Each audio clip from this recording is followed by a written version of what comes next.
सकाळी उठून ब्रह्मांड नायकाला नमस्कार केला आणि कुडकुडती थंडी असल्यामुळं पहिलं या शेकोटीसमोर जाऊन उभा राहिलो.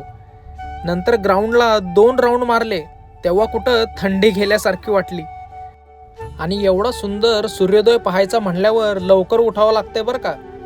येता येताच देवबाप्पाचा हार घेऊन आलो आणि गंध वगैरे लावून देवपूजा करून असं जिरं टाकलेलं पाणी पिलो आणि निवांत काजू बदाम रवंत करत बसलो.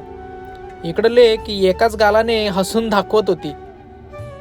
ऑफिसवरून आल्यावर खोडीच्या लेकीला काय प्रश्न पडलाय ऐका. हाय तुला धाडी. मीची पण आहे. हे बघ इथं मीची आहे. हे बघ इथं धाडी आहे. हे बघ हे बघ हे बघ धाडी.